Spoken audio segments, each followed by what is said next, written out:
Let's try this again. Good evening, everybody. Evil Zone here, now with a working microphone. We are playing Citizen Sleeper. This is going to be part 2 of our play session. Last time, we escaped from a city. We weren't really sure what was going on. We'd lost our memory. And we are now stuck on a small space station that we're trying to get away from because it's still in the same star system. So it's not far enough away. And we are trying to do some jobs, to buy a part or to barter for a part that will let us jump into hyperdrive or something and get into a different star system, so that we can leave our pursuers behind. Today, unlike last time, I will not be playing for like extending after the actual Let's Play to play some Elite Dangerous, because instead I am joining a good friend of mine, Asuki04's raid train. And so at 11 p.m. European time, I will be playing a set on my main channel, twitch.tv/evilzone, and I'll be DJing there for about an hour. So because of that, let's get started with the game. Jump right in so that we can get the most out of our time. And like I said, I won't be playing Elite Dangerous afterwards, but instead, come join me on my main channel, where we will be able to party a little with some music. So let's switch to the 2D game. Hopefully everything is working as intended. Let me take a look. And of course it isn't. Oh yeah, it is. All right, there's the game. There's me. Let's see if the controller works today. Yep. There was an update. Yeah, I saw that. There's an update. Welcome in, Cyrene. Good to see you. There was an update. There is now a solo TTRPG PDF that you can download for free if you have the game. I also saw for the first one, there was a full-on TTRPG with dice and all that you could buy, but unfortunately it's sold out, because I would have been all over that. But like I said, we're going to be playing a little bit over an hour, and then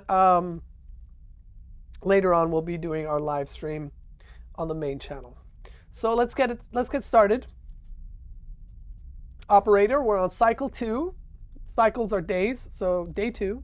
We've survived for 2 days already. I'm sorry, 2 days already. Sorry for the viewers in the UK. No insult intended. Get the mouse out of the picture. And we have no dice left. So basically all that's left to do is end the cycle.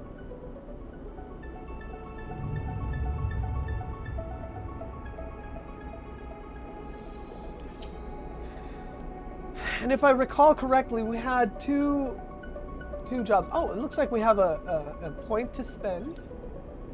1 point available. All right, what can we do? This is going to cost us 4 points. This is going to cost us 2 points. So basically, we can do nothing with those points. All right, let's head back out. Right.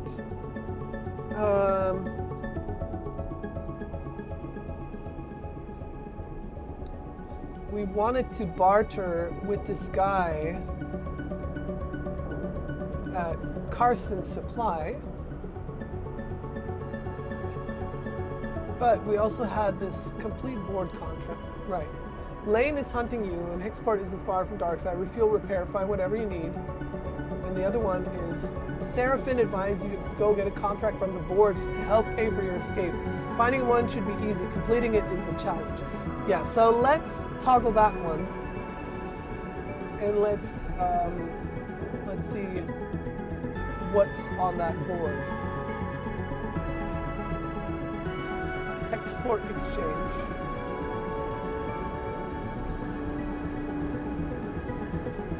Wait, are you telling me we don't have the board unlocked yet? Oh, that's not good. Okay. Impress the brokers. The data brokers are at the heart of the exchange. They show off their knowledge by discussing decryption. Maybe if you can talk the talk, which I should, because I'm an operator. Engineering is not my forte. Trading scrap is all about identifying materials and cleaning up components. It's an engineer's job more than a trader's. All right, let's try and impress the brokers. We have really good dice today, so we're not going to spend the big ones yet. We're going to go with this one: 50% positive, 50% neutral. You try to advise a broker on ways to break open Solheim data caches, and they seem vaguely impressed. Okay, did this give us a new location? It did not. Let's do it again. Let's try on 3. 25% positive, 50% neutral, 25% negative. Ah, negative outcome. You try to talk shop with a group of brokers and are laughed out of the meeting. You feel your eyes on you as you stalk away. That's not good. We're starving now, so that means we do definitely need to get some food later on. Hopefully we still have enough credits to pay for it.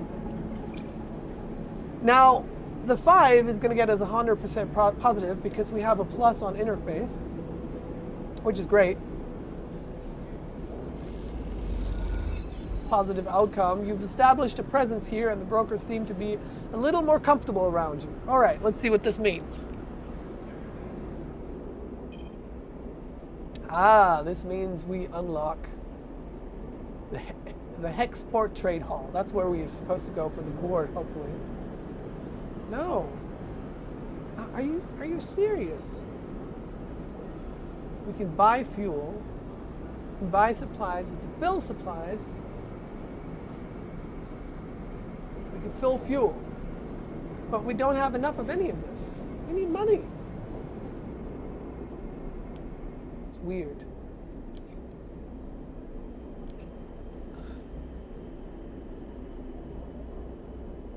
From the board. Okay, so where would this board be then? Let's look around some more again. So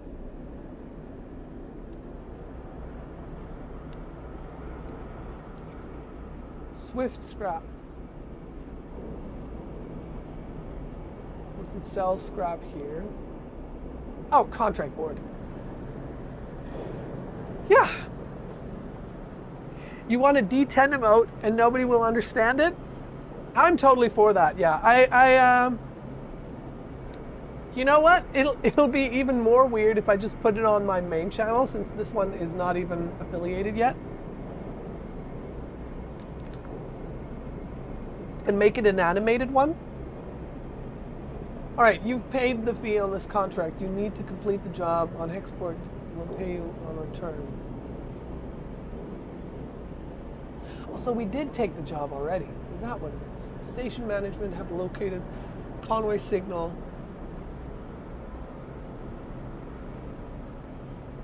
You've paid the fee on this contract. You need to complete the job.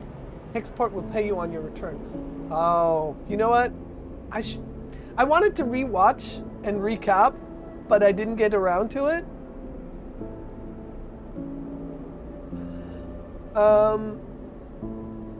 So how did I get back to?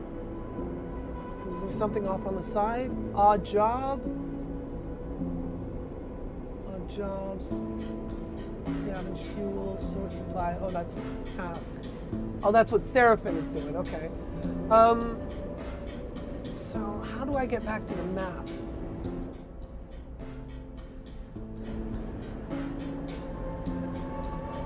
This is how I go to the cargo. No, that's not it. Ah. Solheim. That was the job for Karsten. No, we're doing this one. Conway signal. Station management have located a Conway signal. They are concerned to see one so close and are looking for someone to disable its source. And we don't have enough fuel. Uh-oh.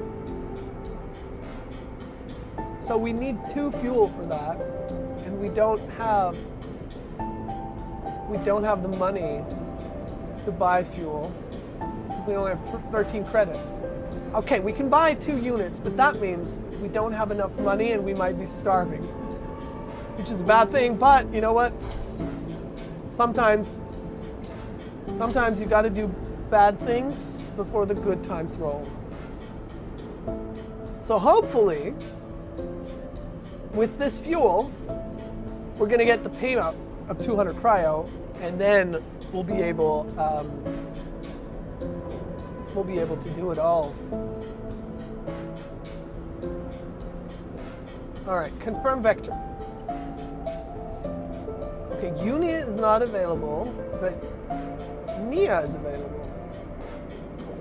Oh, Nia was the little sister that wanted to come on a job. So yeah, let's take her on board and travel to contract. Confirm crew. Yes. Oh, nice. You get a little ship departure animation.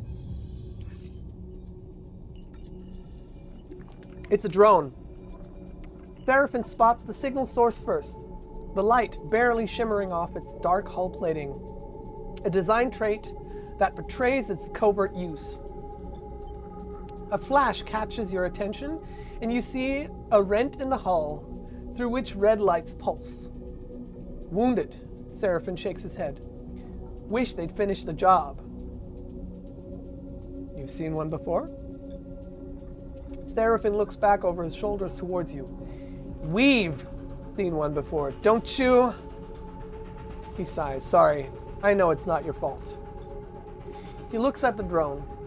Lane had his work on one in a dark side bay, though it was barely a shell, disarmed and deactivated. He had us searching through its guts for salvage. So Lane is the guy that is trying to catch us. We used to work for him. Even that one gave me the creeps, and it had its core ripped out. He pushes the ship closer. This one is still alive. This one is still live, I'm sorry. Conway. Nia kisses her teeth. Corporate scum. You glance over at her and see the fire in her bright eyes. They don't even dare to come here and force us out themselves. It's all proxies and drones. She shakes her head. Typical core-bred cowards. Run into them before? She glances at you. You might say that. She looks out at the drone. You won't see me taking my eyes off that thing for a second.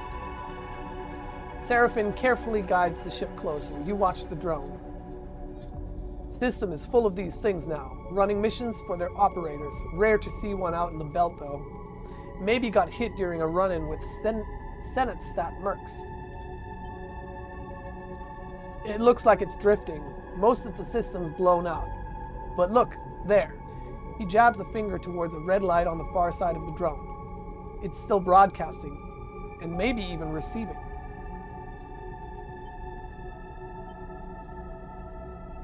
How do we shut it off? Seraphin brings you ever closer. What I remember from the dark side job is that the central core and the broadcast array need to be shut off to kill these things. Core will turn off local systems, and the broadcast array will sever the link with the Conway operators. Seraphin swallows. But you can bet those systems are protected. Let Seraphin explain. Your attention is suddenly drawn by a shudder from the drone, like a tremor running along its length. This thing is rigged to blow, Sleeper, he frowns. We go slow and careful, and we don't touch anything we don't know about. He turns back to Nia. You hear that? I got you. She looks sincere. Seraphin brings the rig to a stop, close enough for you to cross through open space to reach the drone's hull. Let's suit up. You head down to the airlock to prepare.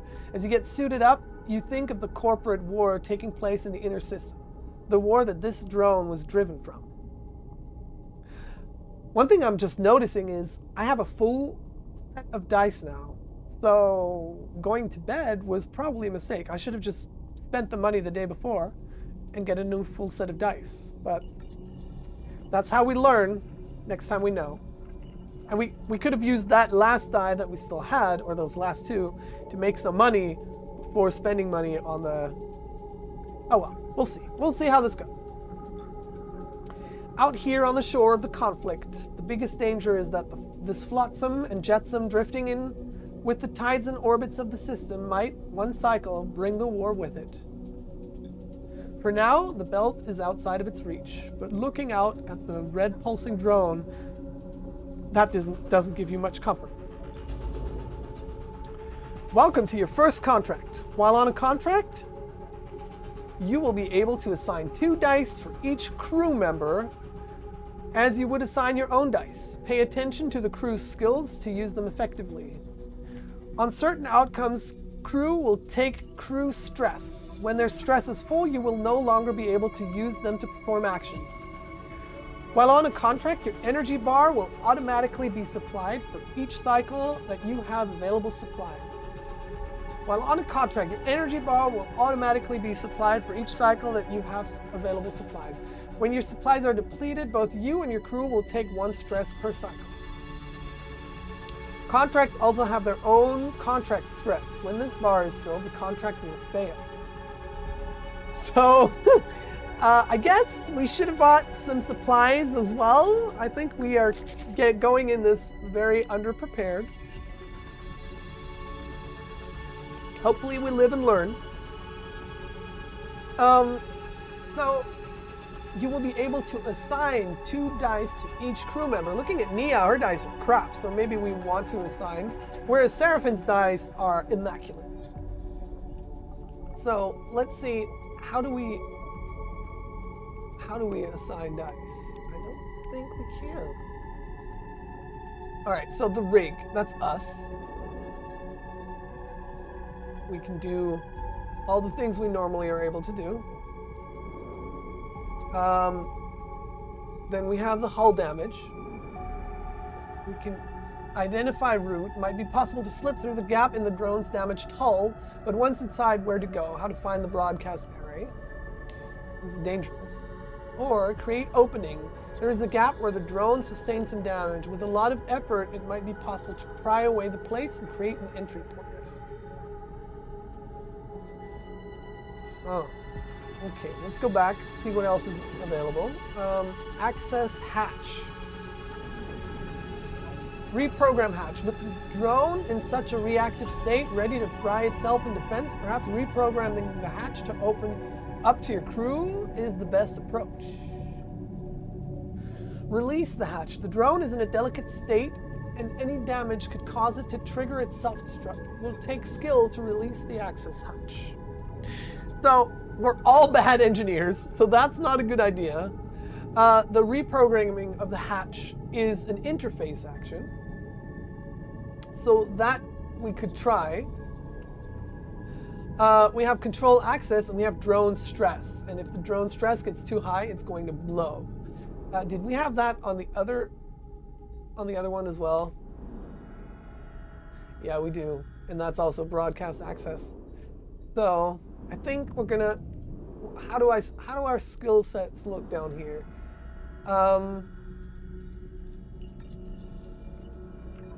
We could try to create an opening with Seraphine. He's at least got no negatives, and he's got a full 6, which is the 100% success rate. But both me and Nia are not good at that. And he's not good at identifying the route. Nia is, but her dice are shit. And I am neutral. So I almost feel inclined to try this instead, the reprogramming of the hatch, because while we won't be able to use, I wonder if we can try multiple approaches, because this has control access and this one has this is broadcast access and the other one is control access. And all the others are crap at that.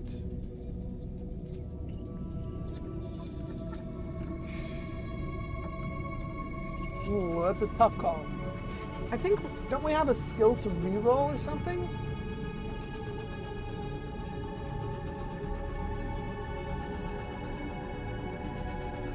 Yes. Reboot config. What was that? +1 stress, re-roll the lowest dice. Let's try that.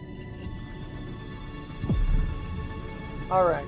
You just gained some stress. As your stress increases, you will have a higher chance of taking damage to your action dice each time you roll them.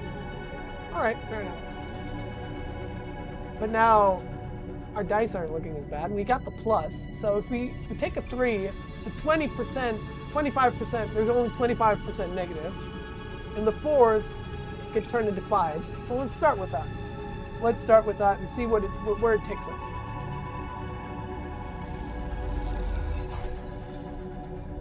Neutral outcome. The drone system begin to give up their sea triggers. With enough time, the access hatch can be opened. All right, let's keep going.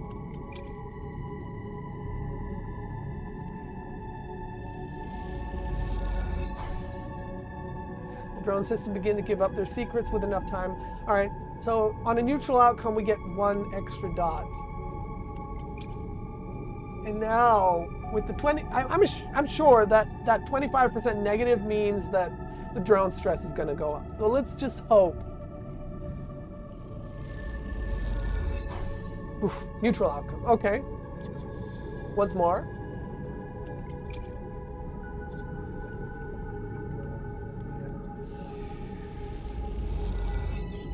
Positive outcome.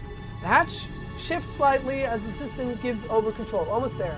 During a contract, you can use your push ability once per cycle to give you an edge in a tricky situation. Pushing accrues 1 stress, but it will give you a key advantage based on your class. You can see your current push configuration by pressing again to trigger the push. We already did that. Your push cannot be used at a hub, but when at a hub, it can be upgraded and configured in the character screen. Yeah, we just did that already. The push ability was the re-rolling of the dice. Well, and then we're going to do it again because we have a 100% success rate, which means we get another +2. Hatch slightly shifts as the system gives over control. Almost there. We're more than halfway there. Now the problem is we can't use Nia. It's going to be 50% negative, or even worse. Let's see if we use a... How do we use her? Oh, okay.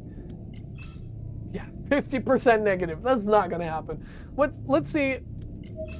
And even that, like even using Seraphine's dice is bad. So instead, let's take a look and see at least Seraphine working on the drone. Create an opening. Because we won't be using those dice for that roll in particular. So 50% positive, 50% neutral to create an opening.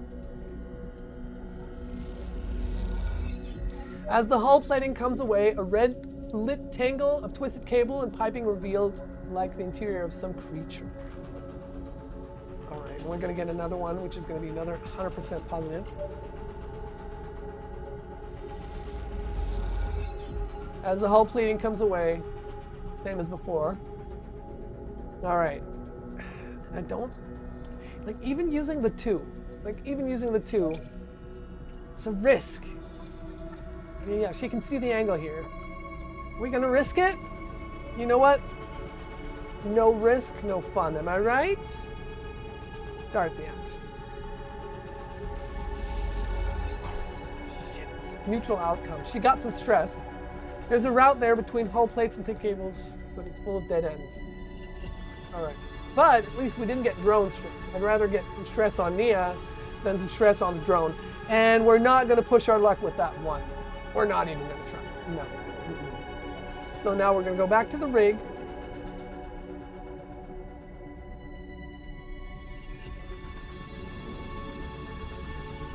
We can try and have Nia rest and recover.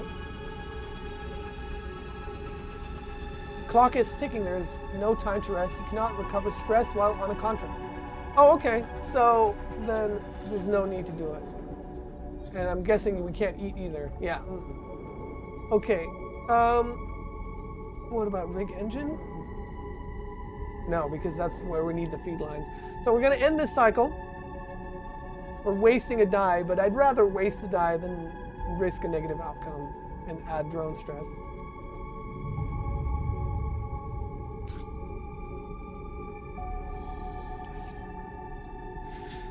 Oh, I don't need supplied, no energy loss. I don't like my die, and I don't like Seraphin's dice either. Oh my gosh. All right, so this time Nia is going to work on the hull. Identify route. She has a plus, so these are both 6s. That's perfect.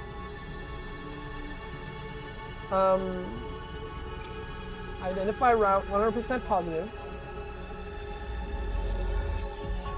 It seems that the yellow cable is parting off the broadcast system. Following it may be the key. And she's speaking out to her brother, Femi, can you see me now? We can do that again, because now she has another 100% chance. All right, let's take a look. It seems that the yellow cable is part of the broadcast system. Yeah, she keeps following it. 3 more, but even with that, it's like with the 2 on Seraphin, it's 50% neutral, 50% negative. We can use our 6. Now the question is, what do we want to do? Do we want to put our dice in here and continue? Or do we want to, I think we're going to finish this task first. We're going to use R5, R6, because that's going to give us another 100%. Yeah, good. Yeah, I agree, Cyrene. This is a pretty stressful task already. But we're getting there. We're getting there. We're going to put another 4 in there, 25% positive, 25% negative, and start the action. Good luck. Yes, we got some stress, but the drone shifts, something has changed. All right, so now when we go out, we're going to probably get a dialogue. There we go, here it comes. You hear the bleeping immediately. Among the chambers and cabling of the drone's interior, something has started counting down. Uh-oh. Guys, Nia's voice comes hissing through the suit's comm channel. Does anyone else hear that? Because I'm getting nervous. Shit. Seraphin's voice joins her. This is what I was worried about. Are we screwed? Can't be sure. Seraphin has dropped his voice to a whisper, as if that might make a difference.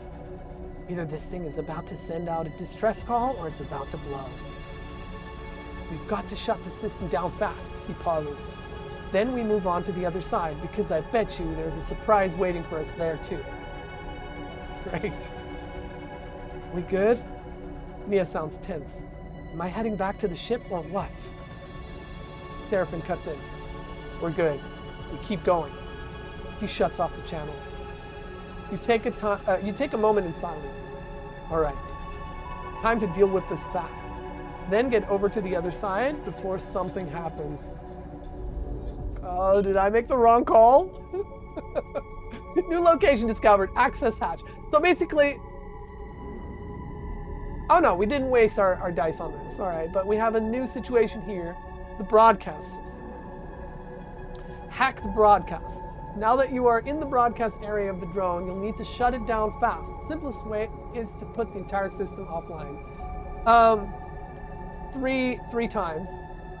Drone death. Disable the core, shut down the broadcast area. Once both are done, this Conway drone won't bother anyone anymore, but drone countermeasures. Something is steadily bleeping in the core. If you don't work fast, you're going to be in trouble. I think this calls for some additional stress. We're going to re-roll our die again. Yeah, reboot config. That's not good. We've taken stress because of dice. Yeah, when your dice turned a bad dice into a worse dice. Out of the frying pan into the fire. Great! And the only one who can actually really hack this thing is myself. At least I'll take the 4, turn it into 5, 50% positive. Now that you're in, yeah, let's try and do that. The array systems begin to shut down with some careful encouragement. I didn't see, was that a positive or was that a neutral? Either way, it gave us +1. The drone countermeasure, it looks like, is going to, yeah, that's a cycle clock. So we have 3 cycles to get this done. Unfortunately, we only have 1 supply left. So we only have 1 more cycle, I think. Anyways, we can't try to brute force our luck with Seraphim, but we can try our luck ourselves one more time. Yeah, let's do that. Neutral outcome. All right, area system begins to shut down with some careful encouragement. We're gonna risk that one more time. What does 1 mean? 50% neutral, 50% native.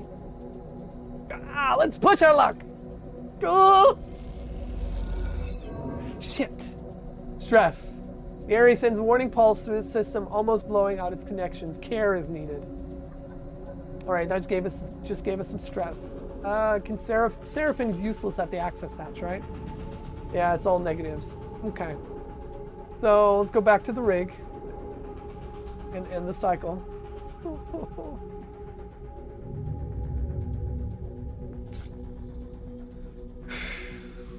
Supplies empty. Per cycle, plus stress, plus crew stress.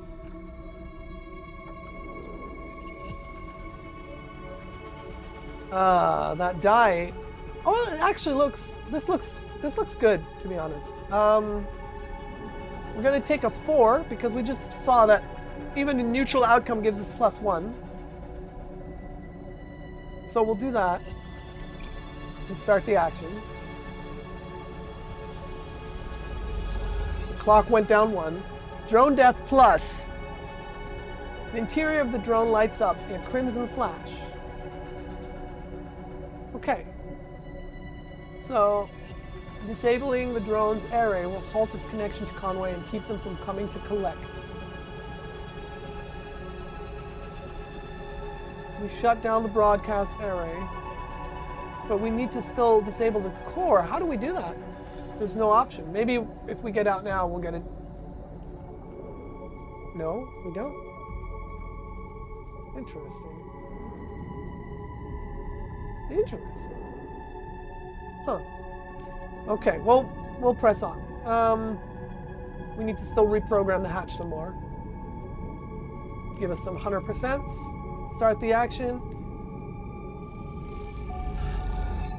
The hatch shifts slightly as the system gives over control. Almost there. I think we got this. Because we're going to get another 2 points. Yeah, go for it. The hatch shifts slightly, and now the next one is going to give us 50%. Enjoy your lurks, Irene. 50% neutral, 50% positive. That's going to give us that 1 point, and then we got it. Got it! Yes! It still was pretty intense for me. I'm sweating. The drone shifts. Something has changed. So we reached the control access goal. Getting inside the drone requires care as much as force. Let's see what that did. A new location discovered. Oh, don't tell me this is the second part. This is the second part. And another drone countermeasure. Oh, but at least Nia is useful now. So, in the core, you see the drone is running on backup power. Disconnect that carefully, and you'll be one step closer to a full shutdown. Drone death. Disable the core, shut down the broadcast area. Yeah, and countermeasures. Okay, we have 3 cycles, but every cycle we're now getting stress. And we're gonna lose that -1 die if we get more stress, I think. Nevertheless, we'll have to push. All right, that's great. That's gonna give us 100%.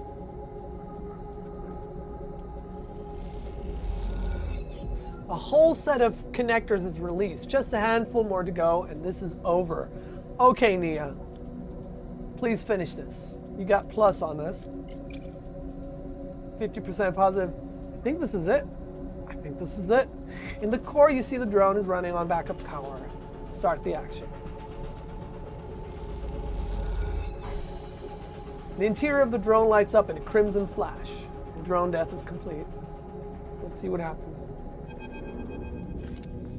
The thrumming, pulsing interior of the drone goes still for the first time since you boarded it. You look across at Seraphim and Nia and share a smile. You exhale so loudly Yeah, for real. It can be heard over the suit's shared comm channel. The drone is dead. One less piece of Conway shit to worry about, Nia grins. We killed it. Don't get too excited, Seraphin cuts in. It was looking pretty rough when we got here. You make your way back out to the hull, the drone now faintly rolling in one direction and stabilizers offline. Nia catches up with you as you glide towards the rig. We make a pretty good crew, Sleeper.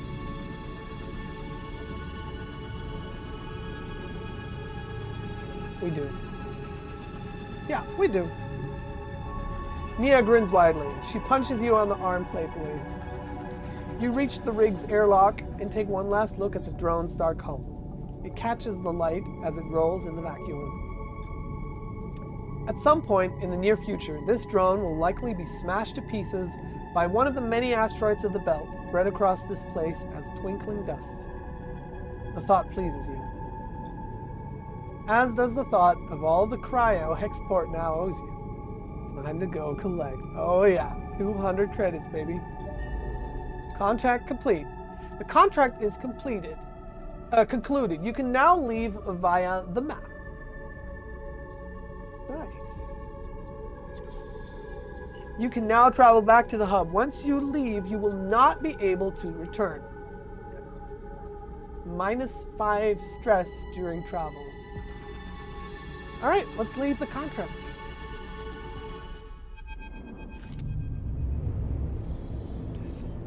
After docking at Hexport, Seraphin lets go of the controls and leans back in his chair. Nia leans over to you. Thank you, Sleeper. She stretches. I know you took a chance on me. Thanks for helping. Nia smiles an infectious smile. Feels good to make a contract work, Seraphin smiles. No matter how we pull it off. It's hard not to agree, and it feels better when the Hexport courier comes with a lockbox full of chits. Lane may still be hunting you, but this should help the effort to slip his net. Suddenly, you hear a familiar voice. Nia! Femi glides into view, approaching from the docks. He fixes you with a stare. What are you playing at, Sleeper? Nia wanted to come. You go to speak, but Nia drifts forward, cutting you off. Don't come throwing your weight around, Femi. I can make my own decisions. She glances back at you. Sleeper took me at my word, and I'm grateful. Femi is fuming. Did they now? He turns to you.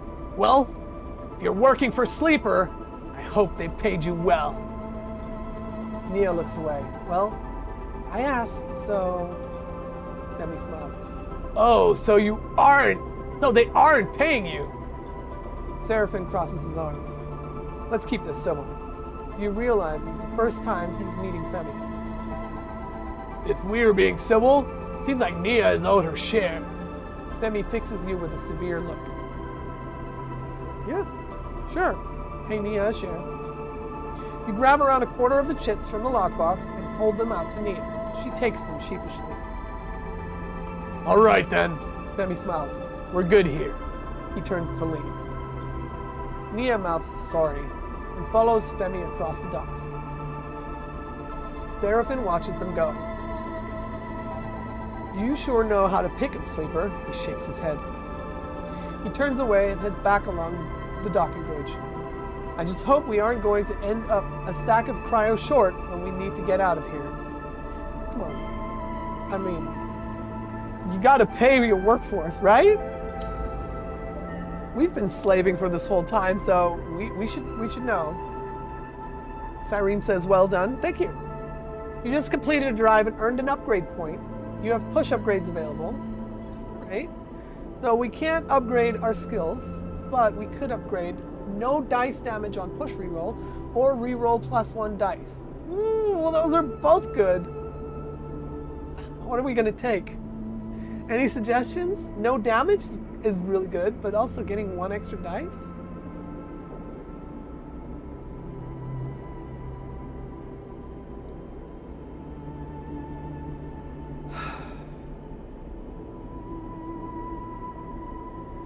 I'm looking at the other further down the line abilities that we're going to get.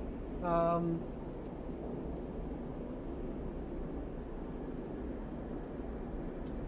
looking at this is the only time we get the chance to get a no damage on push reroll. It's also the only time we're going to get an extra reroll.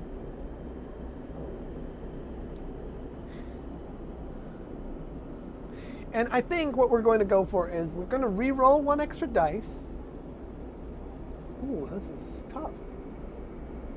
I think we're going to get the reroll one extra dice, and then next we're going to get the -2 stress if the reroll is a 6, and then we're going to go with reroll dice cannot be a 1, because reroll random dice, that's not good. That means we have to, that just means we need to play our good dice first and then reroll. We could do that twice.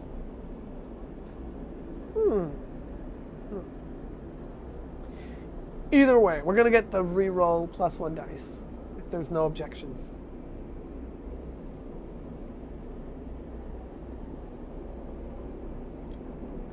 All right. Reroll +1 dice. And we're still starving, but now we have 153 credits. Would you look at that? So let's go to Export Trade Hall. And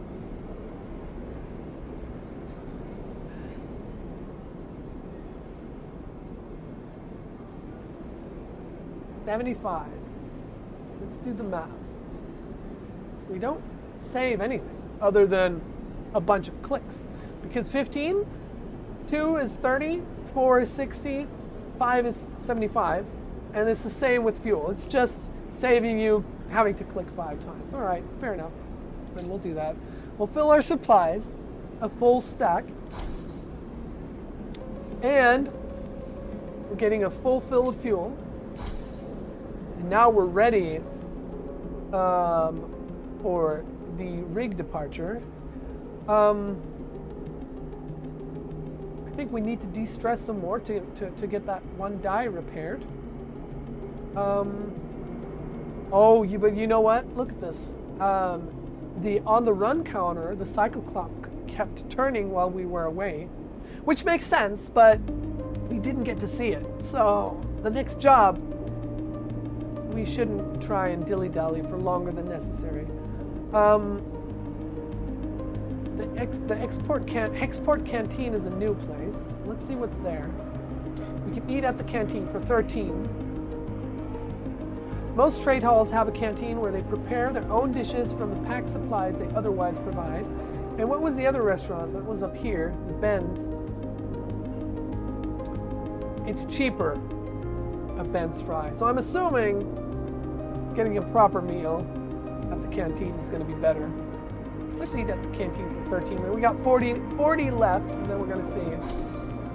The Export Trade Hall makes fragrant stews stuck through a straw. They're heavy and warming. Oh wow, that gave us four nutrition back. That is pretty awesome. So now we can go back. We can go back here. We can use the bunks to recover. We'll use our 1. Actually, no. You know what? Let's re-roll a dice. Let's re-roll 2 dice. So it's going to be the 2 ones. If I'm not mistaken.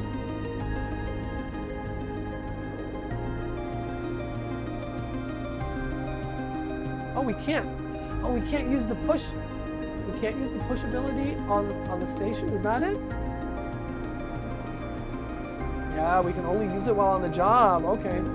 Okay, fair enough. So then we're going to use the 1 on the big bunk. We're going to get recovery. I'm guessing even with a negative outcome, we'll just get less recovery. But we're going to find out. Yeah, negative stress. It's hard to ignore the pressure, but after a while, something like relaxation is felt. But the die doesn't get repaired. How do we repair the dice? Let's try this one more time.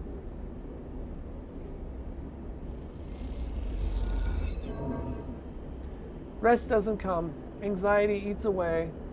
at the time, and nothing seems to dispel it. Well, at least we didn't have a negative outcome, as in the only negative outcome was we got nothing. Okay, so then let's go out and see if we can make some money on a job. Data diffusal shift.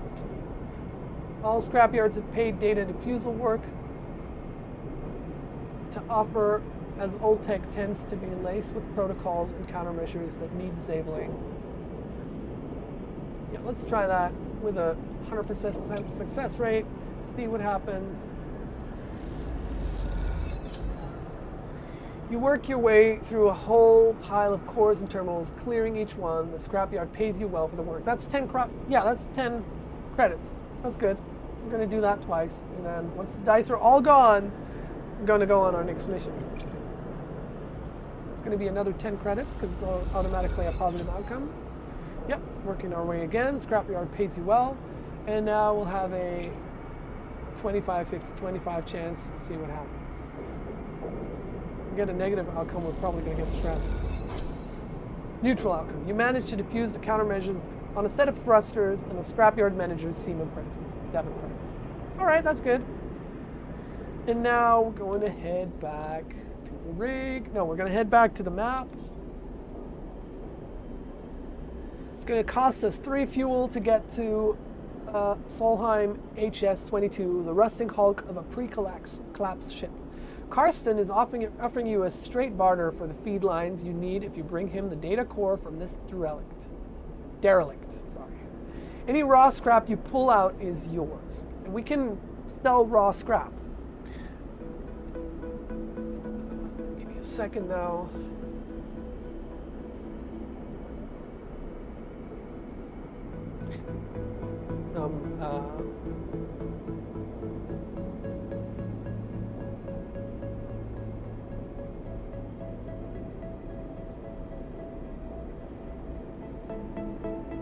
Just take care of a naughty viewer. That's done. And now we can go to Solheim. We're not going to get any better on this, so... Oh, now... Nia's not available, but Uni is available. Right, because Uni said she's going to come help us with that. Uni was the one that just forced herself on us. All right, let's take her with us, travel to contract, and see what happens. This time we've got a full set of 5 supplies. So it's probably going to be better. The Solheim, the rig, your refuge in the belt. The Solheim derelict fills the cockpit windows. All twisted plates and skeletal strut work. You watched it in horror and fascination as Seraphine completed the approach. Both of you silent in the presence of this decaying beast. Now, as you settle beside it, Seraphine is the first to break the silence. This thing is already dead. He shakes his head. It's a corpse, sleeper.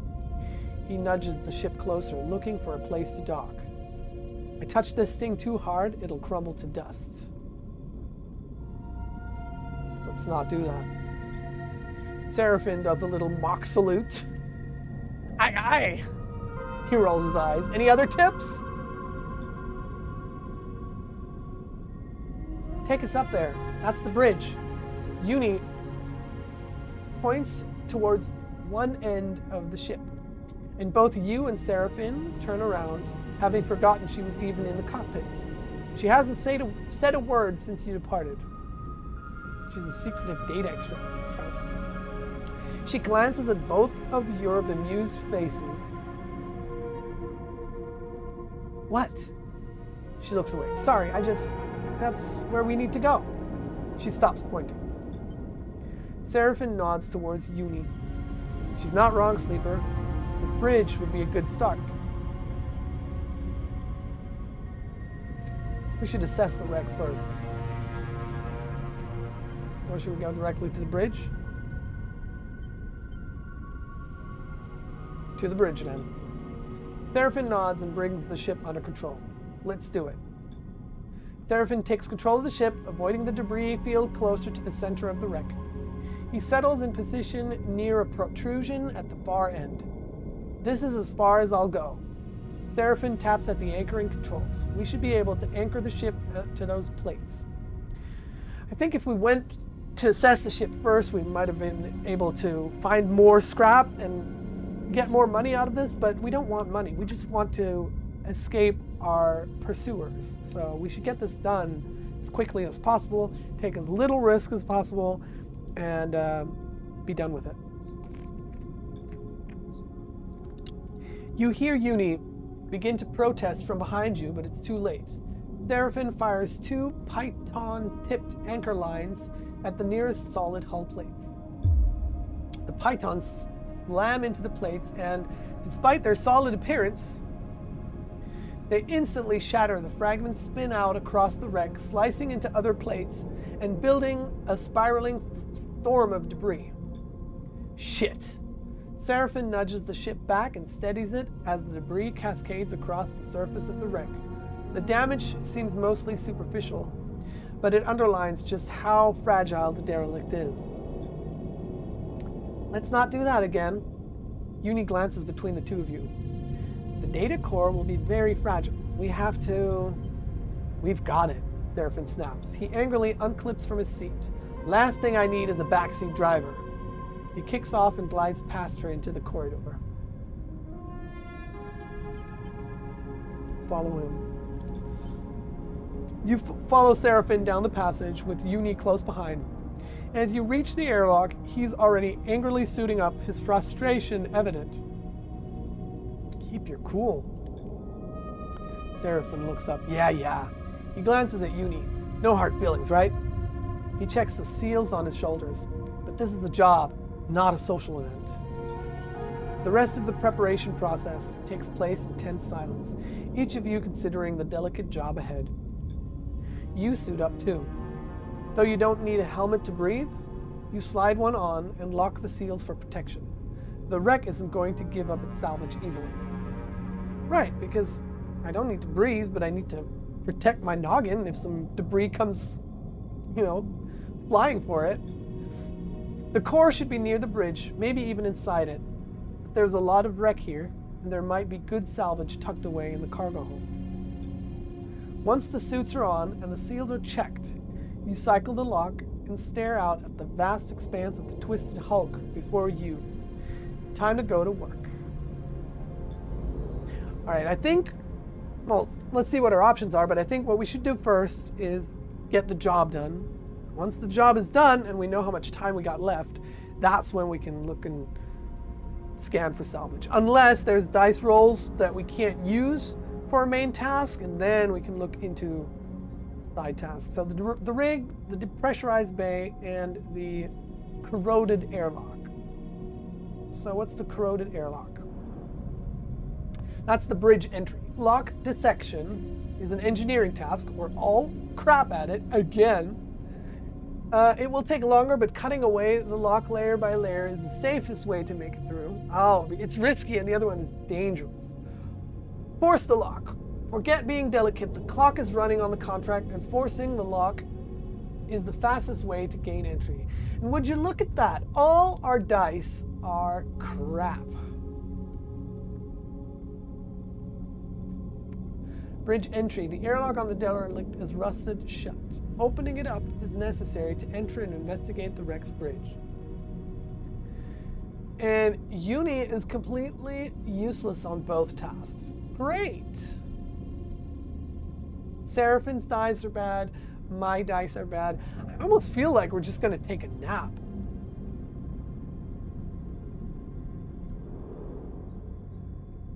What about the depressurized bay?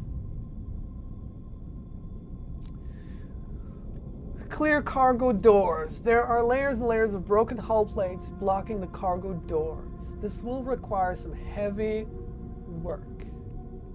And even on those two, Uni is useless. Find access point. There has to be a way in amongst the shattered hull. Searching will be slow, but at least the derelict will remain stable. Man, we are not the right people for this job. And even if we're trying to force the lock, it's a 25% negative, And we already have 2 points of derelict stress. We don't want to stress it more. This is not good. We're going to take some stress first, see if we can re-roll our dice. Oh, so the second dice it re-rolls is random, but at least it's a 5 now. So we can use that. Force the lock. A large part of the lock cracks off, but spins into open space. A stroke of luck.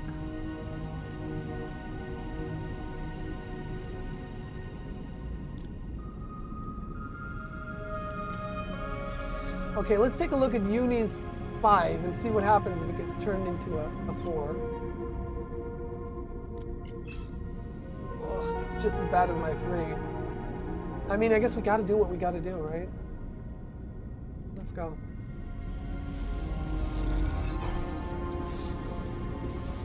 Contract stress has triggered a crisis. A crisis will add 1 contract stress per cycle unless resolved at the crisis location. Great! The lock is slowly pried open, but it takes a huge effort to do so as it warps and creaks. Where's the crisis location? Up here. Hull breach. Hull what? Hull breach. Emergency seal. The derelict's hull is falling apart. If this breach isn't sealed and fast, the entire wreck will collapse. Damn it. The only one who can do the job properly is Seraphim, who's got shit dice. I mean, we gotta try. It's not good. Whew. It's slow process, but the repairs are working for now.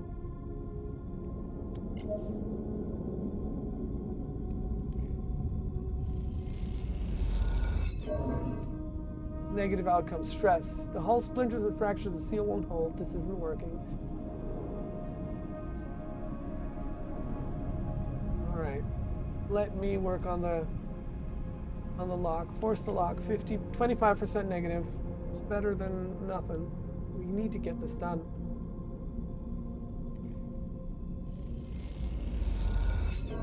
Damn it! Derelict stress. Stress. No. The ring around the lock splinters and cracks as panels spin off, striking everyone in its path. It's not going to happen twice, is it? Positive, yes. Bridge entry. A large part of the lock cracks off but spins into open space. Stroke of luck. All right, and that last one, and then we're going to go sleep.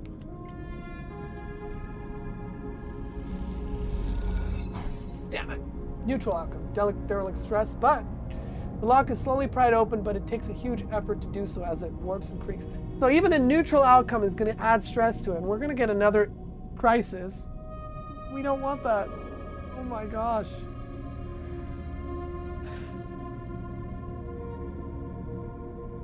All right. Let's end the cycle.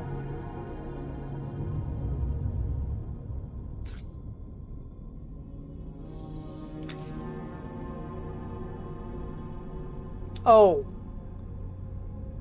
it moves forward. That's what's meant by +1 per cycle. Shit, now we have 2 crises on our hands. Now it's going to be +2. Now we have to work even faster on this. Ugh, and my dice are crap again. All our dice are crap again. Purge protocol. Okay, what does that mean? Well, at least Uni and I are good at this. This is an interface action. Hack protocols. Derelict security system has been jolted back into operation. It needs to be shut down quickly. Let's see if we can get the corroded airlock down first, though.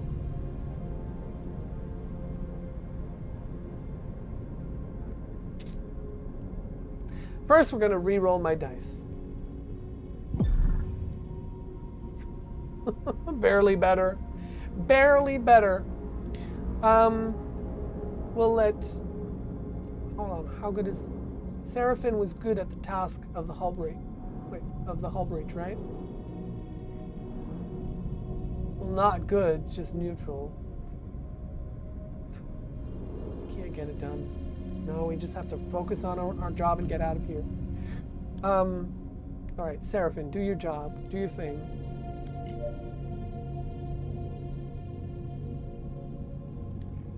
Come on. Give us a good outcome. Neutral. We got some stress, but the lock is open. Time to move in. The bridge of the derelict lies silent. The pale beams of your suit lamps catch rows of terminals and clouds of glittering dust. Wires wave like seaweed, and the whole scene appears as if underwater. Chaotic, still.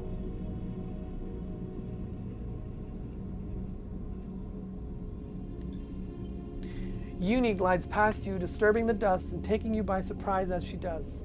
She has been a stoic presence so far, but in this moment she seems drawn forward by some force of curiosity. You watch as she bats away debris and begins checking terminals. What are you doing? Uni doesn't seem to hear you, or at least is ignoring you. She's already prying an access panel off one of the more intact-looking terminals. As she does, puffs of rust color the vacuum around her red. Approach her. She turns back to the terminal and finishes prying off the plate. Then quickly, she reaches inside, fishing around for something. Her hand comes back out with a waving cable, topped with a thick connector. As soon as she sees it, she slips a keyboard-sized deck out from somewhere on her person. She runs her hand across the back until she finds the right port and slots in the connector. I think Cyrene was right last time for not trusting her. I mean, of course, she seemed to have an agenda, so she wanted onto the station for entirely different reasons than us. And I guess we're going to find out what these reasons are really soon. All of this happens in a few seconds, the routine, practiced, and precise. It is hard not to be impressed. Not your first Solheim ship? She glances at you, a nervous look on her face. Does she think you are accusing her of something? She shakes her head and goes back to her work. Uni's fingers dance across the deck's keyboard, and a burst of static lights up the Solheim terminal screen. The sudden burst of light and color takes you by surprise. Uni's fingers tap away the terminal screen, flashing with blocks of color and lines of code. It buzzes and vibrates, its long-dead systems forced back into chaotic life. Then, all at once, it goes dark. The terminal is dead. Shit, Uni hisses beneath her breath. Useless. You cannot tell if the insult is directed at the terminal or herself. What are you doing? She looks up at you as if she was just waking from a dream. Looking for something useful, she pauses. Useful for the contract, that is. She glances down. A map of the ship, plans, you know. The cradle with the data core can't be far. She pushes off from the terminal, gliding away from you. I'll start looking. She calls back and heads to the other side of the bridge. Seraphine glides up beside you. Everything all right? What do you think of Uni? The kid? Seraphine shrugs. You know better than me. Keeps to herself. He squints at her retreating form. Seraphine stretches in his suit. I have to admit, it's nice to be back working, especially now that we are the ones who will reap the benefits. He claps you on the shoulder. Feels good to be taking our fate into our own hands. I know it's pretty rough there, back on Hexport, and out here we're just as likely to get shredded by debris as find the damn data core, but aren't you glad we made a break for it? He pauses and looks down, having asked the question almost by accident. I mean, I am. I just don't want to speak for you. I'm glad too. Seraphine smiles. You better be. I didn't give up that little dark side cupboard I was living in for nothing. He laughs at his own joke. Look, Seraphine checks his suit wrist seals. Once we've got a bit of space behind us, once we've gone the distance, if we even manage to get that far, he furrows his brow. Don't feel you owe me. I'm no charity case. You want us to go our separate ways, fine by me. He meets your eyes. Just do me the favor of telling me to my face. I will. Seraphine nods, but doesn't respond. Because I don't know. Maybe we'll work together. So far, we've been working together great, but you never know. After a moment, he shines his torch out into the dark, checking the rows of terminals all across the bridge. You watch the glittering dust as it eddies in the beam. Also, you know, saying that's never going to happen is quite the commitment. Never say never. Seraphin sighs. Let's get to it. You watch as he crosses the bridge, his torch probing the dark corners. You feel a chill run through your body as you imagine the people that once ran the ship. The Solheim crew, surely long dead. What was it like here before the collapse, when the system was the jewel in Solheim's crown? It is impossible to know. That history is lost to you now. All you can do is pick what you can from the ruins.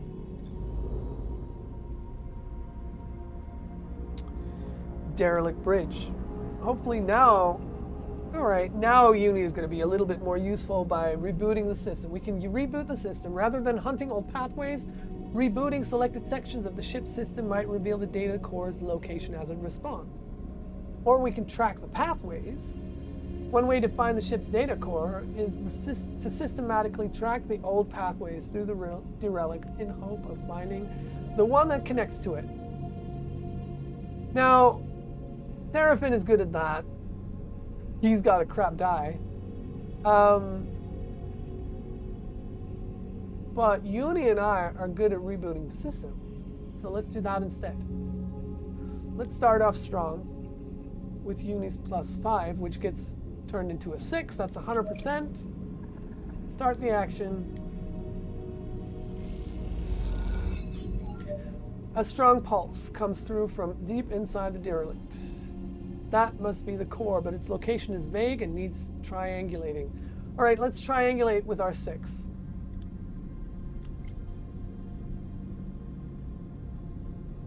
Rather than hunting down, yep. Let's try again. It's going to be another +2. A strong pulse comes through from deep inside the derelict. That must be the core, but its location is vague and needs triangulating.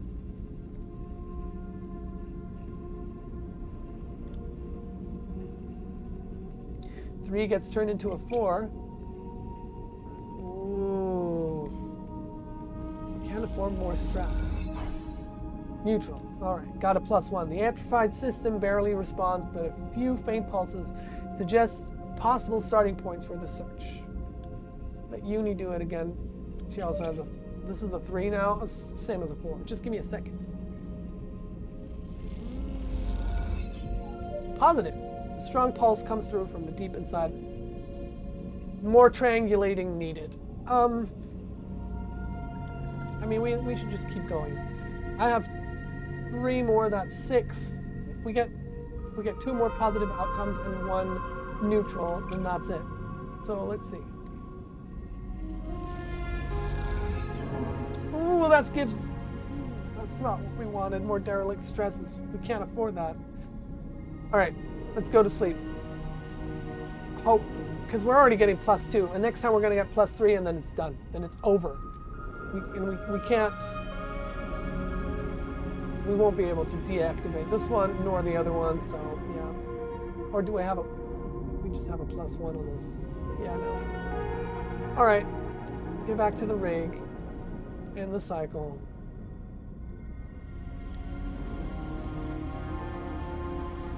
No, not risk and recover. In the cycle.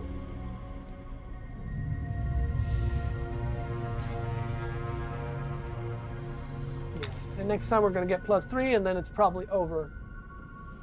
What's the third crisis? Fuel leak. Fuel cleanup, and we're all crap at it. The derelict's the last surviving fuel reserve has burst and is leaking propellant throughout the ship. If it isn't cleaned up fast, things will get dangerous. Okay. So, this is it. Either we make it or we break it. But we got some good dice here.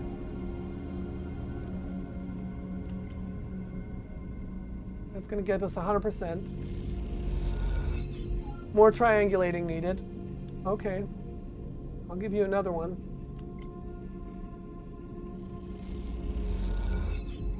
A strong pulse comes through from deep inside the derelict. That must be the core, but its location is vague and needs triangulating. All right, and now we're gonna What happens if we get a 4 endure from Seraphim? No, too dangerous. No, we're gonna re-roll our dice. We got a 4, that gets, no, we got a 4. That gets turned into a 5.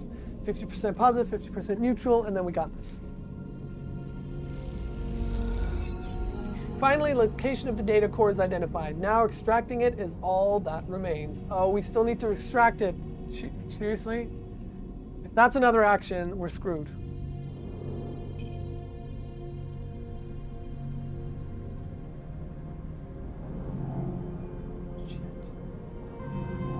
Shit, I don't think we're gonna make this.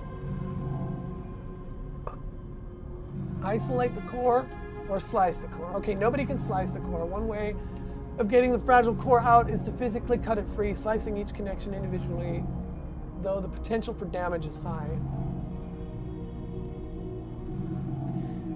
Data core damage. The core is barely intact. Any mistake, no matter how small, could render it inoperable, making the contract null and void. Data core extraction. The core sits in a complex cradle made of many connections. Getting it out intact is a delicate act. Isolate the core. The core is fragile, but by rerouting the data connections to it from its cradle, it could be lifted free without damage, at least in theory. All right, let Uni try with her die of 3. Just give me a second. Come on, Uni. Neutral. Isolating, reactivating, and redirecting the connections one by one is slow, but it seems to be working. I mean, we need to go all in. That's all we can do now. Shit. Neutral outcome.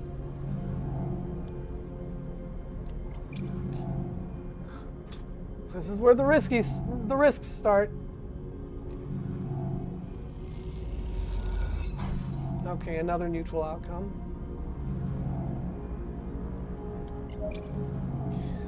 Yeah, give it a shot. I'll give it a shot, Sleeper, is what she says. Let's see. Yes, nailed it. All right. And now Seraphim has to do his part, even if he's crap at it. And even then, it's not enough. It's too little, too late. Damn it. Told you I had it. All right, should have more faith in you, buddy. Let's try again. And then we're still too short. Negative outcome. Oh, 2 damage! One of the connections triggers a feedback loop, frying part of the core. This isn't good. And you know what's even worse? We're gonna find out what happens on the X. And I tell you, this is it. Mission failed. But we'll find out.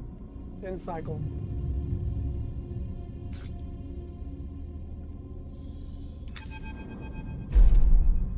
There's a horrifying lurch. You're sent spinning through the bay. You were crossing in a hail of debris. You watch as the side of the bay silently tears open in front of you, a gaping black maw, toothed with flying debris. You stare into it, your breath heavy in your ears, your eyes wide. Suddenly, you feel a tug on your back, your tether. As you spin back from the sudden arrest of your glide, you see Seraphim holding onto the other end, reeling you towards him. We have to go, Sleeper. His voice comes urgently over the comms channel. This place is done. You both make your way up through the splitting derelict in silence, charting a path through what were once passages but are now twisted tubes, like the intestinal tract of some dead creature. Eventually, you make it out onto the surface and find the rig still tethered but gashed with debris and scars. You and Seraphim exchange concerned glances. We're going to pay for this. He looks over the damage. Let's hope she still flies. You tether together and push off from the hull, Seraphim guiding you through the debris. Below you, the derelict is exploding in slow motion, tearing apart into a swarm of razor-edged shards. All this and no core, Seraphim fumes. Now the rig's torn up too. You don't have much to offer an answer. He's right. Seems the job was a disaster. You just hope it isn't terminal. It's gone. Uni's voice comes through faintly over the comms. She must already be on the ship.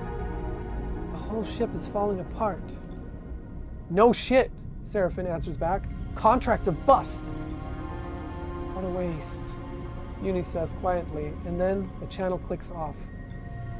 You arrive at the rig's airlock and bundle yourself inside, noticing the exterior damage. It looks mostly superficial, but it will no doubt take its toll on the ship. Once you're back in the cockpit, you look out at the derelict's shattered form. It seems you will be its last visitors. Damn it. Is there anything we can do? No, there's nothing we can do. Damn it. Yep. Leave the contract.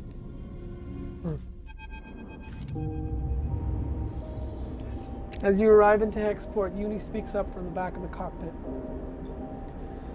I need to speak to both of you.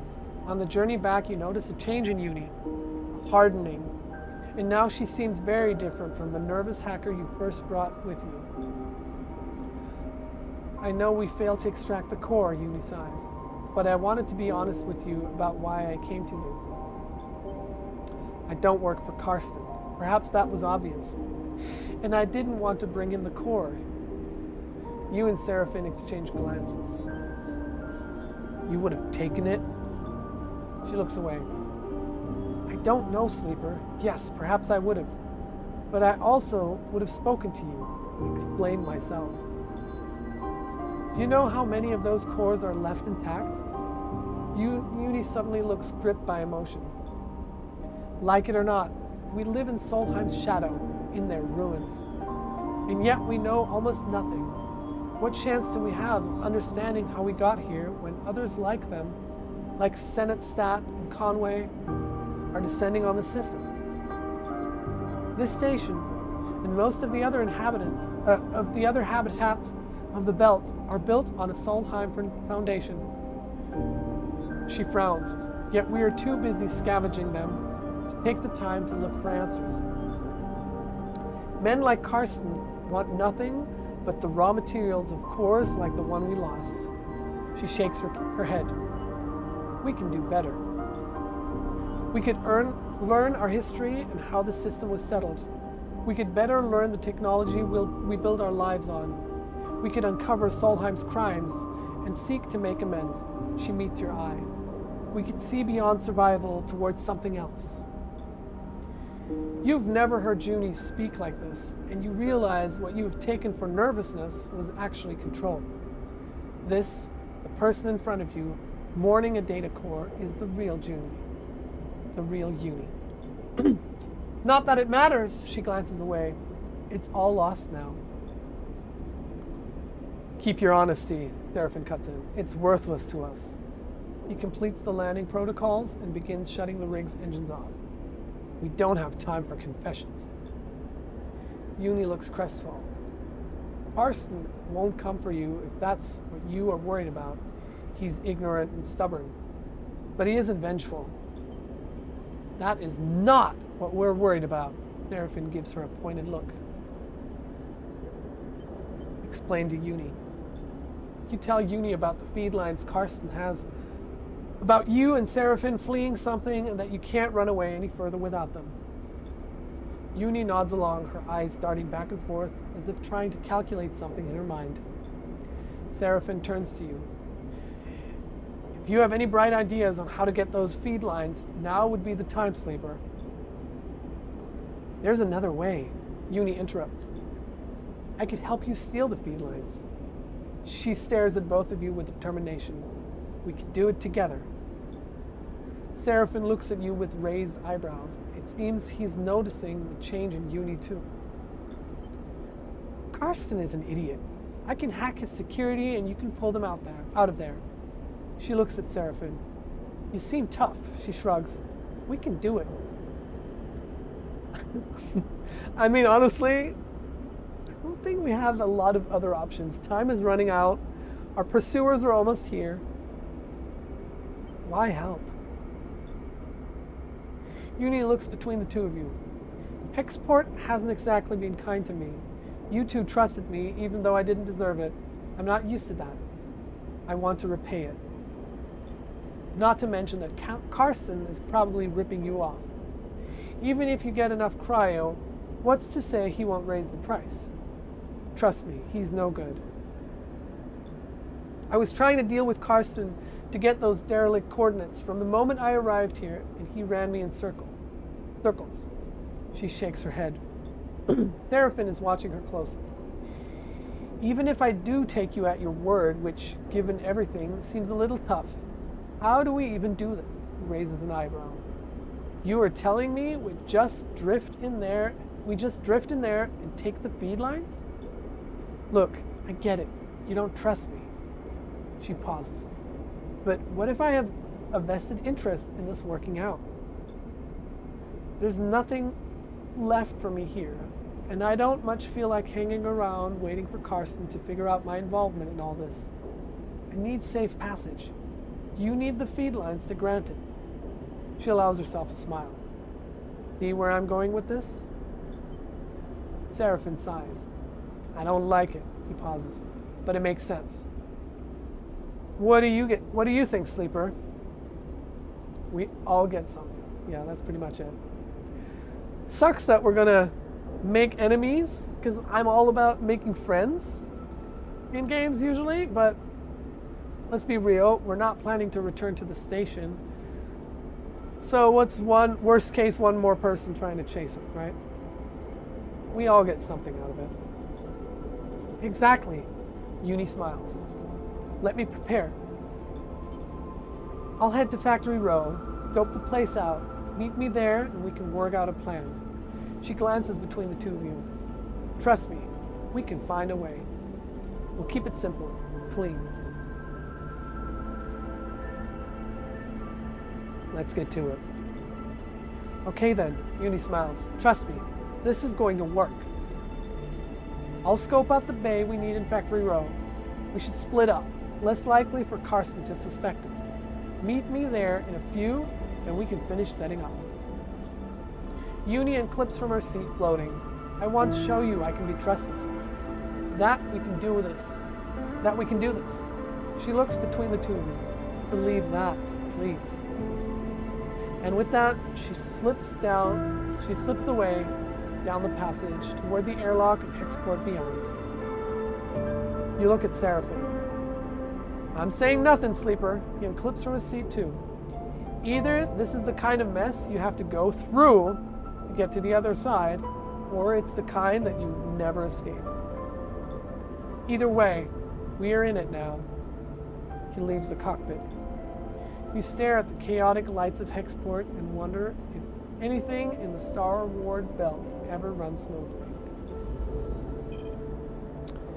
New location discovered. What's the time? Okay, 4 minutes left until my alarm goes off, which I just turned off. We're going to take a look at Uni's unit, see what can be done there, and then we're going to call it Hack Security. Uni needs help to create a backdoor into Carson's security system so she can deactivate them when the time is right. We have interface. We're good at interface. Or we can observe target. Leaving Uni to the hacking and covertly observing Carson will be the quickest and riskiest way to scope out security, which we don't have the reroll dice ability here. So right now our dice are not good enough for that. They're good enough for the hacking of security. We want to get to the goal of Carson cracked. To steal the feed lines, you'll need to get into Carson's security systems and plan out an angle of attack. So we need 6. So worst case, we're not going to finish up on this cycle. We have 5 cycles left before the clock is full, and then Lane and his goons are going to catch up with us. So next time we're going to find out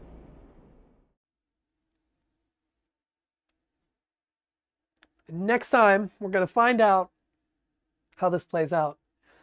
I hope you enjoyed yourself. If you're watching this on YouTube, please leave a like. Consider subscribing. I will try to publish a video like this every week. If you're watching on Twitch, I'll be trying to stream every Saturday night at 8 p.m. Central European Time. And like I mentioned at the beginning of the stream, I will not be continuing to stream on this channel and play some Elite Dangerous like I normally would, but instead I'm going to prepare, because in roughly 1.5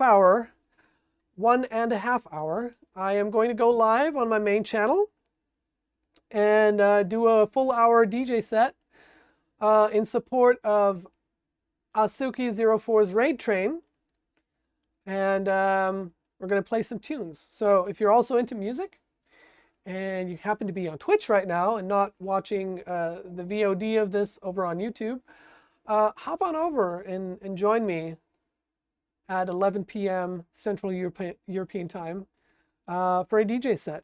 I'm going to be playing music from a non-canon future present, which is the music that, you know, back in the 80s, Cyberpunk 2020 came out, and we were thinking about the future. Movies like Johnny Mnemonic, Back to the Future, obviously, but not as much Cyberpunk, I guess. You know, we were thinking about what is the future? What is 2020 going to look like? And it turns out that somewhere along the way, we cut the wrong corner, we made the wrong decisions, and 2020 and the future is not looking even remotely like we thought it would. But that's where the non-canon future part comes in.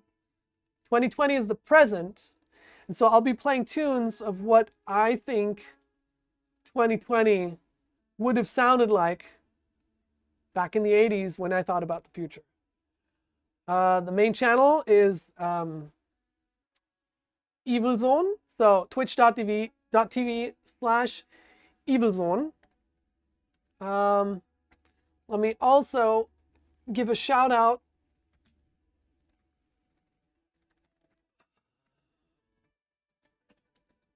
to Cyrene, who's been hanging out.